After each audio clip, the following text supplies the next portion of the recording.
Hey everyone, this is Disney67 here, and today I'm going to do a quick review of a movie that happens to be one of my favourite rom-coms. It is, of course, 13 Going on 30.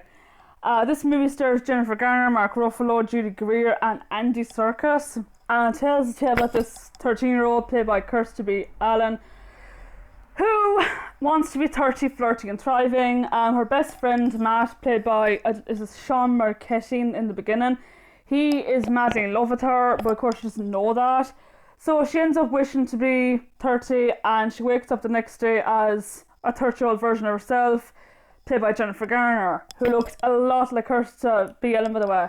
So she's got this career, she's got this super hot boyfriend, she thinks that her life is really perfect now.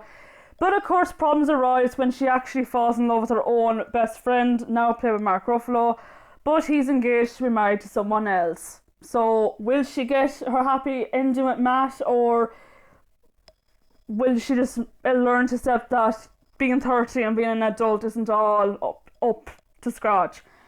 What I think of this movie? Okay, overall I love this movie. Now I've done a review of this before, but I had to redo it again because the review I did before was all technical difficulties. Yeah, the music in this is really good. It's got this kind of 80s vibe to it, which I love. I love the thriller scene. The scene where Jennifer Garner and Mark Ruffalo are dancing the thriller, I love that scene. The chemistry between those two actors too is very, very cute. You can't help but root for them. Like, you have to root for them because they've been, like, their characters have been childhood sweethearts. Spoiler alert. Yeah, they're just so cute together, you know. They're just the cutest couple ever. Andy Serkis plays this boss, Jenna's boss. He was hilarious in this movie. Judy Greer is sort of a villain type character in this movie. She's very bitchy. Lucy Warham, aka Tom Tom.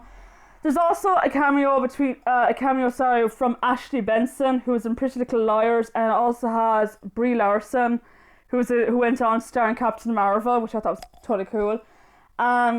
Yeah, it's a really good movie. I always love this film. I even love the ending as well, which has a little bit of a negative vibe to it as well, which I'll get in a few minutes. But yeah, I mean, like I said, the songs are great. I love, like, the 80s vibe to it, like I said. The story, I love the story. I could go on and on and on about this movie.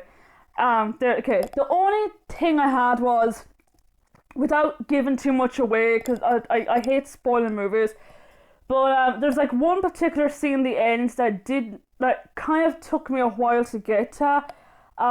It's near the end of the movie. A certain character ends up going back in time and ends up correcting it, and I was like, okay, how did this happen? Like, you see them going back to that time frame, and they go back again, and you're like, aha. It took me a while to get into the whole ending of it. I was like, okay, this is really, really rushed. But yeah, overall, I give this movie, you know what, I'm giving it 4/5. I love this movie so much. I've seen it countless times. It was on Sunday Movies yesterday, and I watched it again, so I love that movie. So yeah, that's my quick review of 13 Going on 30. Let me know in the comments down below. Have you seen the movie? What you think of it? Did you like it? Did you hate it? And until next time, take care.